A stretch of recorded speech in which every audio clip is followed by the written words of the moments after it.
یہ جو سائیکل ہے نا ٹرن کا اور ایبلٹی ٹو ٹرن، اس کا ہمارے سیاستدانوں کو کوئی شعور ہونا چاہیے.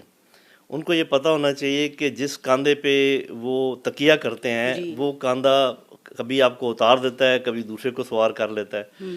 تو یہ کس زوم میں مبتلا ہے کہ یہ اس کاندھے پہ چڑھے رہیں گے. اس میں آپ کے پسندیدہ لیڈر بھی شامل ہیں، جو بھی ہیں، جو بھی یہ سمجھتا ہے کہ جی یہ ہاں بالکل وہ کاندھے بھی چل کے آئے تھے، ہمیں اس میں کوئی شک نہیں ہے. ان کو تو احساس ہو جانا چاہیے، لیکن ان کو بھی احساس ہونا چاہیے. اور پھر یہ ہے کہ یہ جو پلرز آف جس کو آپ ڈیموکریسی کہتے ہیں، پارلیمنٹری ڈیموکریسی، اس میں ایک تو چیز ہے نا کہ عوام سرچشمہ ہے طاقت کا، وہ تو اب نہیں رہے. یہ کہا جاتا ہے، وہ تو اب نہیں رہے.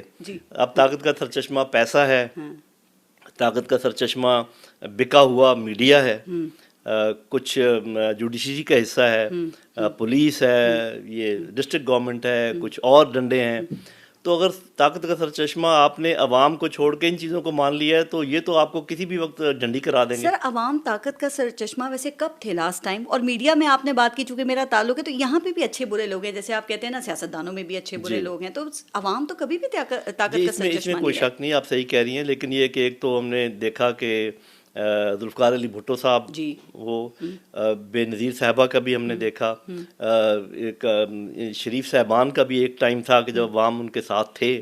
تو ایسا نہیں ہے کہ عوام کبھی بھی طاقت کا سرچشمہ نہیں رہے، لیکن یہ کہ اب یہ بہت بڑی تعداد میں جو سرچشمہ تھا اس کو سائڈ لائن کیا گیا. پہلے یہ ہوتا تھا 19-20 کا فرق ہوتا ہے نا تو کوئی فرق نہیں پڑتا، چلیں 4 لوگ ادھر ہیں 3 ادھر ہیں تو آپ نے کبھی 3 کی سائڈ لے لی. لیکن جب 8 لوگ ایک طرف ہوں اور 3-4 لوگ دوسری طرف ہوں تو پھر یہ گیم کھیلنی بہت مشکل ہو جاتی ہے. آپ کو کیا لگتا ہے سر کہ خان صاحب سے کچھ غلط کیلکولیشنز ہوئیں، جیسے کہ پنجاب میں عثمان بزدار کو مسلط کر دیا، پھر جنرل فیض حمید پہ اڑ گئے، تو یہ درست فیصلے تھے اور بھی کچھ؟ اس میں تو کوئی شک و شبہ کی گنجائش ہی نہیں. خان صاحب میں کچھ خوبیاں ہیں اور ان کی ایک خوبی تو یہ ہے کہ ڈزنٹ گیو اپ، جو کہ اچھی بھی ہے. بعض اوقات پرابلم بھی کریٹ کرتی ہے، آخری بال تک لڑتا ہوں میں، آخری بال تک. تو یہ بہت بڑی، میں یہ کہا کرتا ہوں، میں آپ کے سامنے دہرا بھی دیتا ہوں کہ یہ جو موجودہ نظام ہے جو کہ نان پرفارمنگ نظام ہے، اس کو توڑنا ضروری ہے. اس کی اجارہ داری کے جو منبع ہیں ان کو توڑنا ضروری ہے. یہ اہلیت صرف عمران خان میں ہے.